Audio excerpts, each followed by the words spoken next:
Hey y'all, it's MasVusi, the Northern Virginia drag superstar. Now, you may be wondering, what the hell is a drag queen doing on my timeline?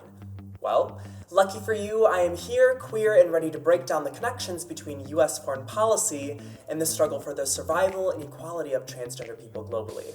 Now, when you think of US foreign policy, maybe all you know is that Russia's war in Ukraine has been in the news lately. Or maybe you know that Biden recently authorized a $650 million arms deal with Saudi Arabia. Yeah, you heard me right.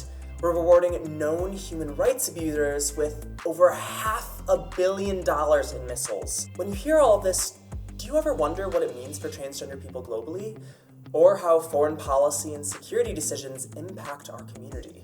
Perhaps you remember Trump's disgusting transgender military ban. Yeah, a real thing that happened.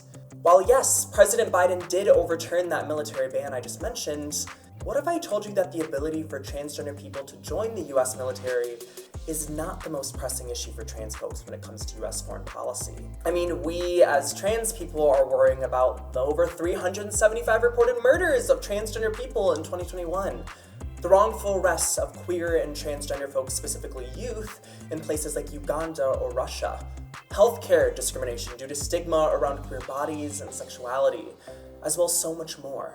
So let's break a few things down today.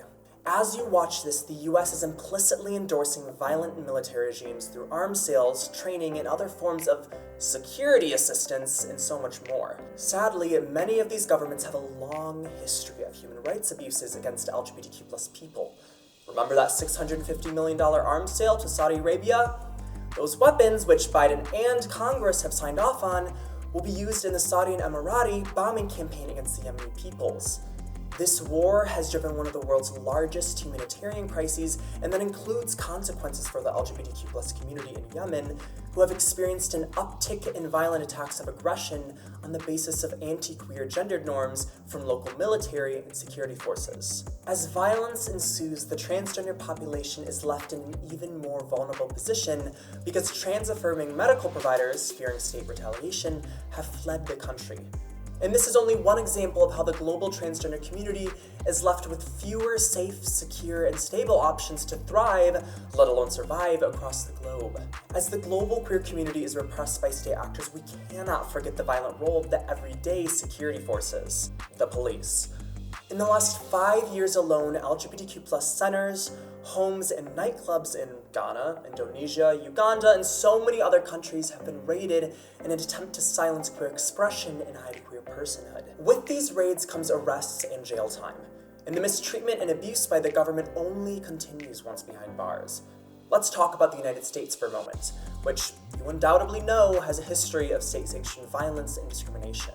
Incarcerated transgender people in the United States are 5 times more likely to be assaulted by correctional staff, and 9 times more likely by their incarcerated peers. When emergency medical services are requested, trans people also face denial of necessary life-saving medications and treatments. While one may look at this as a deeply flawed, discriminatory, and violent system, our political leaders have a thought. Hey, let's export it! What's that look like? Over the last 70 years, the US has spent billions upon billions of dollars in foreign police assistance, all under the guise of supporting regional stability. Places like Azerbaijan, Colombia, Egypt, and so many others receive police aid, and yep, you guessed it, perpetuate violence against transgender people. As transgender people and LGBTQ+ people more broadly face violence both directly and indirectly by US-supported powers, trans folks are left with little safe, secure, and stable options to thrive, let alone survive across the globe. Don't get me wrong, the US has made some efforts to tackle issues of state-led violence against LGBTQ+ people. For instance, in 2011 and 2021, the White House issued guidance expressing a firm commitment to the global LGBTQ+ community as our rights and safety were deemed a top international priority. As you know, this can change based on who sits in the Oval Office. And as the US continues arms sales and harmful security assistance under multiple administrations, my people, transgender people, are denied safety and a dignified life. But it doesn't have to be this way. That is why I need you to consider taking the following actions today. Share and uplift this video right here. help pressure the Biden administration to act with urgency to end state-based oppression of LGBTQ+ peoples. Follow the link right here and tell Biden these key things. First, end foreign police training programs that contribute to the militarization of other countries' domestic police forces. Second, end arms sales and transfers to governments which harass, intimidate, and jail and prosecute transgender people in the broader LGBTQ+ community for simply living our lives. And once you're done, you can follow the directions on the website to support LGBTQ+ organizations on the ground doing necessary life-saving work. Finally, don't forget, it's going to take all of us and all kinds of approaches to bring a better day for transgender peoples, but it's one that I deeply believe is possible. Thank you so much for watching and learning. Now let's act.